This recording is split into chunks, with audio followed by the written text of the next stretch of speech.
In the year 1793, on the rocky shores of French Mediterranean coast, stood a young officer with fire in his eyes and dreams of greatness in his heart.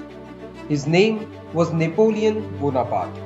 Only 24 years old, he was no hero yet, just a boy with a mind sharper than any blade and a will stronger than the fortress of walls of Toulon. This was his moment, a chance to turn the tides of war that had cast France into turmoil. Toulon, the jewel of Mediterranean, was under siege. The British Royal Navy and their Spanish allies had taken control of this vital port, threatening the revolution that was reshaping France. General Cartho, a leader who knew more about painting canvases than commanding the armies, faced an impossible task. The French forces were outgunned, outmaneuvered, and poorly led. But fate had other plans. When the army chief artillery officer fell in the battle, Cartho turned to a young Corsican officer, Napoleon. "Do you have what it takes to lead?" Cartho asked. Napoleon replied, not with words, but with action. Taking command, Napoleon quickly realized the grim reality. Supplies were scarce, gunpowder was low, and his men were inexperienced. Yet he didn't complain.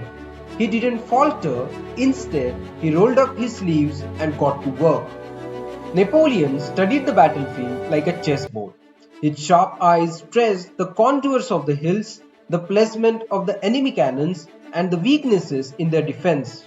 The key, he realized, was the port of Aiguillet. "If we take this point," he told his officer, "we will control the harbor and drive the enemy fleet away." But it wasn't going to be easy. The Allied forces had fortified their position, their number bolstered by British and Spanish navies. Napoleon's first attack failed, a brutal reminder of the stakes. His men were demoralized and whispers of doubt spread through the ranks. Napoleon knew his soldiers feared the impossible task ahead, so he gave them something greater than orders. He gave them belief. Death is nothing, but to live defeated and inglorious is to die every day, he declared. He renamed the forward artillery position the Battery of Men Without Fear. The name alone was enough to ignite the fire in their hearts.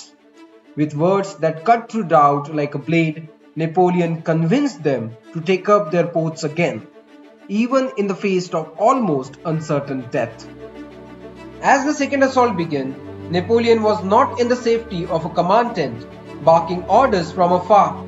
He was there, in the thick of the fight, standing shoulder to shoulder with his men. Cannon roared, smoke filled the air, and the ground trembled beneath his feet. During the battle, Napoleon fell, wounded in the thigh, but he refused to retreat. His men saw their leaders, bloodied yet unbroken, pressing forward. Inspired by his courage, they fought like lions, pushing the enemy back and capturing the port Aiguillet. With the port in French hands, Napoleon wasted no time. He positioned his artillery and the heavy guns roared to life.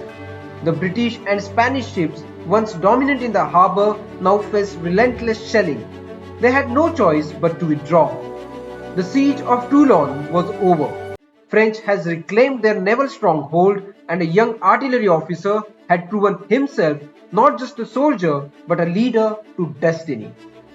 Years later, as the world spoke in the awe of Emperor Napoleon Bonaparte, the seeds of his greatness could be traced back to this moment. Toulon was not just a victory, it was a lesson. A lesson in seizing opportunity, no matter how small it is, in planning with precision and executing with courage, and inspiring others to believe in their impossible task. Napoleon's rise was not born of privilege or luck.